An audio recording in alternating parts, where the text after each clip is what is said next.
तुम चाय लेना पसंद करोगे या कॉफी? मैनेजर की पोस्ट चाहिए मुझे। लेकिन मैनेजर की पोजीशन पर पहले से स्टार बना हुआ है। पता है मुझे। तो जिस पोजीशन पर कोई पहले से बैठा हुआ है, तुम उस पोजीशन पर कैसे बैठ सकते हो? तुम क्या उस एम्प्लॉय को कंपनी से बाहर निकलवाना चाहते हो? मैंने ऐसा कुछ नहीं कहा। तुम मुझे ये बताओ कि ये लिस्ट मुझे किसने दी? तुमने? हाँ, लेकिन जेनी, देखो इसमें मेरी कोई गलती नहीं है। तुमने मुझे लिस्ट दी और मैंने अपने पसंद की पोस्ट चूज कर ली। अब आगे क्या करना है वो तुम। वो जो मांग रहा था सोच समझ कर मांग रहा था। वैसे तो पूरी कंपनी ही उसकी थी। वो जल्द से जल्द इसे संभालना चाहता था। ठीक है मिस्टर अभिनव, मुझे आपकी कुछ जानकारियों की जरूरत पड़ने वाली है। कल से आपका ऑफिस शुरू हो जाएगा। Perfect, thank you. लेकिन मोंटी के आ जाने से पहले वो ऐसा कुछ नहीं कर सकता था। ऐसे में उसने मैनेजर की पोस्ट ही मांग ली थी ताकि वो अनन्या और उसके माता पिता के सामने अपनी काबिलियत साबित कर सके। सनी को अभी भी समझ नहीं आ रहा था कि आखिर अभिनव वहां क्या लेने आया था। उधर अभिनव को लगा कि अब कल से नौकरी पर जाने के लिए उसे नए कपड़ों की जरूरत पड़ने वाली है। कपड़ों के साथ साथ उसे अपना फोन भी बदलने की जरूरत थी। अकरम का दिया हुआ चेक उसकी जेब में ही रखा हुआ था। अब क्योंकि अनन्या के माता पिता आए हुए थे तो उनको और हरदेव पाल को दिखाने के लिए अभिनव जानता था कि उसे उनके साथ उन्हीं के घर में रहना पड़ेगा और नौकरों के कमरे में सोना पड़ेगा। लेकिन वो इतनी आसानी से हार नहीं मानने वाला था।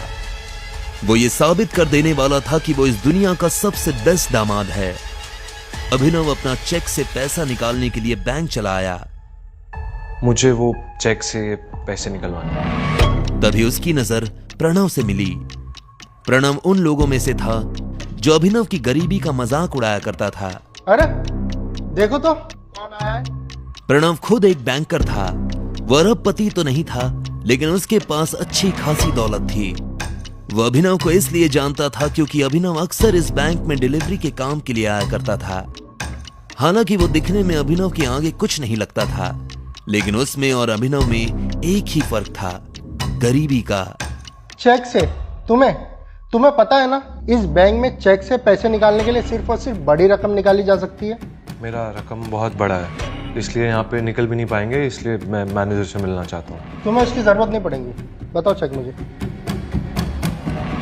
प्रणव ने बिना देखे अभिनव और बाकी लोगों की आंखों के सामने चेक फाड़ दिया। अबे दिमाग खराब है क्या तुम्हारा? ये क्या किया? सिक्योरिटी, इस आदमी को बाहर निकलवाओ यहाँ से। फर्जी चेक लेकर बैंक में आता है, बैंक वालों को बेवकूफ समझता है। पुलिस बुलाकर अभी अंदर करवा दूंगा तुझे। लेकिन जैसे प्रणव और बाकी लोगों को अभिनव को इस हाल में देखकर बड़ा मजा आ रहा था। क्या हो रहा है? यह आवाज और किसी की नहीं बल्कि बलराज की थी। उसने अभिनव को दूर से ही पहचान लिया था। बलराज को देखते ही अभिनव की जान में जान आ गई। अब कोई उसका कुछ नहीं बिगाड़ सकता था। सॉरी सर, मुझे पता नहीं था आप यहाँ इस तरह आ जाएंगे। मैं तो बस इस आदमी को फ्रॉड करने से रोक रहा था। छोड़ दो इसे। अभिनव चुपचाप बलराज के पीछे चला जा रहा था। प्रणव और बाकी लोगों को समझ नहीं आ रहा था कि बलराज अभिनव को अपने साथ क्यों ले जा रहा था। जब प्रणव भी उनके पीछे जाने लगा तो बलराज ने पलट कर कहा, मैंने तुमसे कहा मेरे साथ आने के लिए। नहीं सर। बलराज ने उसे घूरा तो प्रणव के पैर थमे के थमे रह गए। अभिनव को बलराज का ये बर्ताव देख घबराहट हो रही थी। वो बस यही उम्मीद कर रहा था कि बलराज ऐसा कुछ न कर दे जिससे उन लोगों को अभिनव की पहचान के ऊपर शक हो जाए। अगर इसने गलती की है तो इसके बारे में मैनेजर को पता होना चाहिए। अगर तुम अपने लेवल पर एक्शन लोगे तो हो सकता है मैनेजर को बुरा लग जाए। जी सर। कम। बलराज ने अभिनव को घूरा और उसे अपने साथ अंदर आने का इशारा करने लगा। दोनों एक साथ मैनेजर के केबिन में दाखिल हो गए थे। मैनेजर अपनी कुर्सी पर बैठकर कंप्यूटर पर काम कर रहा था। बलराज ने उसका ध्यान अपनी तरफ खींचने के लिए दरवाजे को जोर से बंद किया। अचानक से मैनेजर की नजर दरवाजे पर पड़ी। जब उसने देखा कि सामने बलराज खड़ा है। अरे बलराज सर, आप यहाँ कैसे? मुझे बुला लिया होता। बैठिए बैठिए। कहिए कैसा आना हुआ? वैसे तो मैं अपने किसी काम से आया था, लेकिन बाहर तमाशा देखा तो सोचा कि सबसे पहले मैं तुमसे इस बारे में बात करता हूं। बताइए ना। तुम जानते हो यह साहब कौन है? उसकी नजर उसके चेहरे से फिसलते हुए उसके हाथों और आखिर में उसकी अंगूठी पर पड़ी। जैसे ही उसने अंगूठी पर बने उस निशान को देखा तो मैनेजर का मुंह खुला का खुला रह गया। बाप रे बाप, ये टाइगर है। ये कौन है? ये उस टीम का आखिरी हिस्सा है जिस टीम के तुम कैप्टन हो tiger. I am very sorry, मुझे माफ कर दीजिए। टाइगर, आप कितनी देर से यहाँ हैं?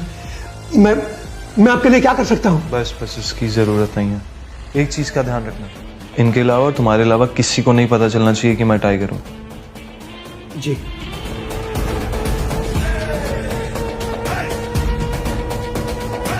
टाइगर, आपको देख के बहुत अच्छा लगा।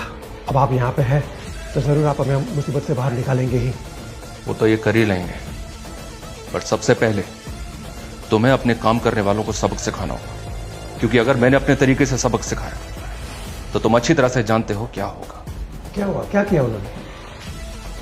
और अभिनव के साथ जो हुआ उसने मैनेजर को सब बता दिया। ये सुनते ही मैनेजर का खून खौल उठा। अब इधर एक हट्टा कट्टा सा आदमी काला चश्मा लगाकर खड़ा था। उसकी आंखों पर चश्मा, गले में सोने की मोटी चेन। अभी अभी खबर मिली है कि टाइगर लौट आया है। आप कहें तो। अभी नहीं, अभी तो आया है। थोड़ा उछलने कूदने दो, पर हाँ, इस बार पिंजरे में डालने की गलती मत करना।